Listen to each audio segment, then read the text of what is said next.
I'm Pam, and this is Matrix, and this is our van life morning mini talk. And welcome. And sometimes I have an agenda, and sometimes I don't. But today I wanted to talk to you about something, and that is about learning.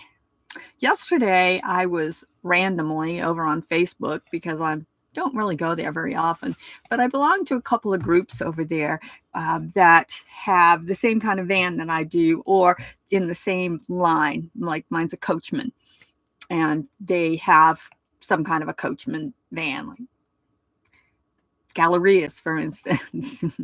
And again, mine is a Beyond.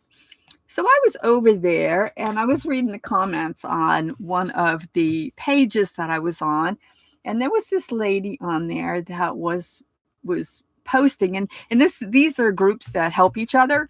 You can post what's going on. There are pictures over there of broken pipes and how do I drain my winterize my tanks, all kinds of things like that. So there was a lady over there that was posting, and she had just gotten her new van. This was her maiden voyage. And she made a reservation at a campground. I forget which state she's in.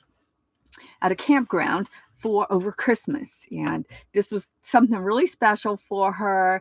Her husband had died like 13 years ago, I think she said. And I guess no family. I don't remember all the details, but she was so stoked and so excited. She's probably in her 60s somewhere. So anyway, she had a problem. She went to the campground to check in, and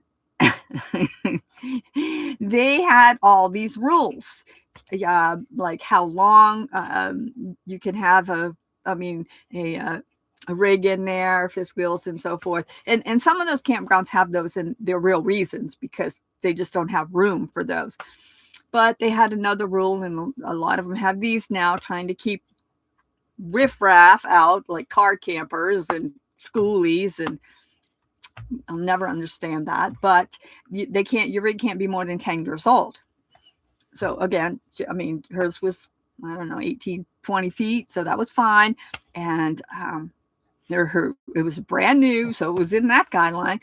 And the other thing that it had to be was self-contained. Well, this is her maiden voice. She didn't know anything other than what the walkthrough she had at the dealership was. And we all know that those walkthroughs are not always perfect. I have a client right now that I'm doing a walkthrough with, because when he came away from the dealership, it was like, what do I do? So she didn't know how to answer some of the questions. She has a cassette toilet instead of a black tank. Now, people that stay in campgrounds with rigs, they normally have a black tank, and she had a cassette toilet, but she didn't really know how to describe it. So apparently the question was to her, where do you dump your waste? And she had learned from the dealership that she could dump it in a variety of places, like toilets, pit toilets. You could at a dump station, but nobody told her she had to have the pipe, the adapter that you put on there. So nobody had told her that. Where else can you dump them? Oh, just bag it, put them in a dumpster. Well, that's what they told her. And so that's what she answered. Well, the person that was at the campground was apparently not very experienced as well, and didn't really know what a cassette toilet was. So the person at the campground said, well, you can't stay here because you're not self-contained. The lady was so upset because, what do you mean? I got a brand new van, and what do you mean I'm not self-contained? So she couldn't, they wouldn't let her stay. And so she got on the Facebook page, and she's asking all these questions like, what does she mean? Why am I not self-contained? And she was getting all the answers, the correct answers. Well, you are self-contained. And the lady didn't know anything. So in the future, just say, yes, I'm self-contained. Don't answer all those questions. But it got me to thinking, the poor lady, I feel so sorry for her. As a matter of fact, we we text or message back and forth a couple of times because I said, have you thought about boondocking? Because, oh, I know where she was, outside Tucson. Because there's plenty of places in Arizona. She said, well, no, I'm a little scared to do that yet. I really need to learn how to do this first. And I'm like, well, boondocking to me is a lot easier than staying in campground, but maybe not for you. I don't know. And that's kind of how we left it. I haven't been back over on Facebook to check on her, but I felt so bad for her. But it got me to thinking about learning and what I've learned about learning.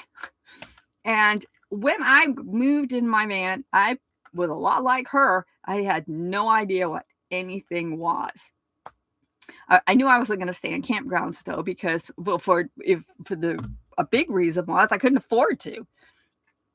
So I had to figure out what I was doing, but I didn't have the dealership.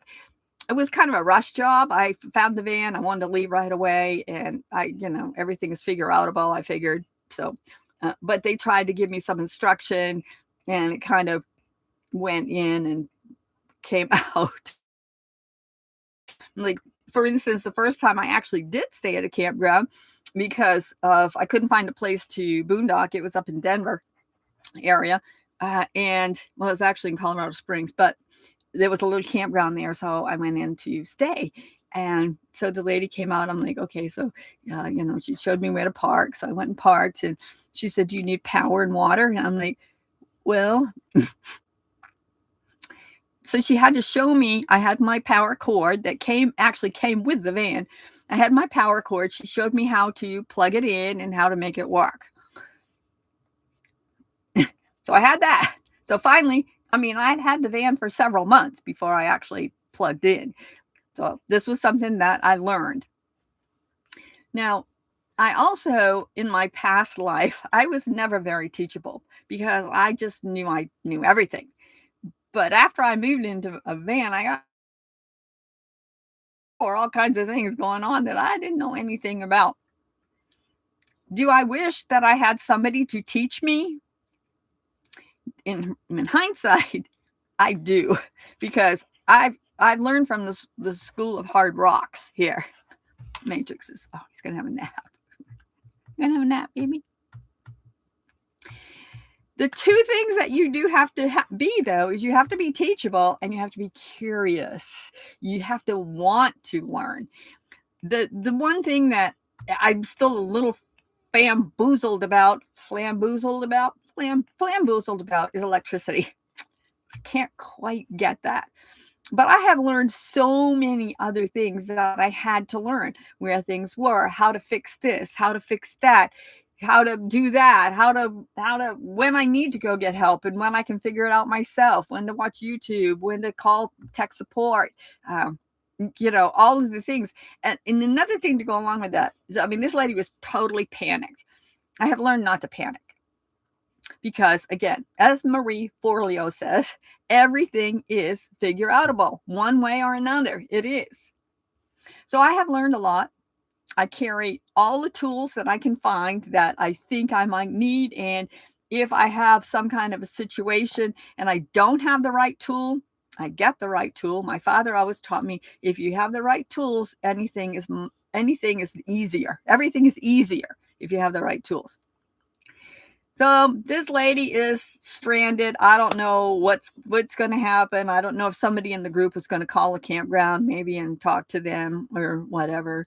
But this lady's, first trip, she's going to have to learn, just like my client. He's going to have to learn. Hopefully I'm going to be able to help him some, but he's going to have to learn the hard way on a lot of things. And if you live on the road, you live in a van, or any kind of an RV, you know that you've had to learn things, either that or you've had to spend tons and tons of money going to a shop to get everything the matter that, get it fixed. I have several things right now that need to be fixed, and I know how to do it. I just haven't done it. Well, one thing I always hear these people say that they drill out screws. I need to watch a YouTube video on that because I got some that are kind of stuck.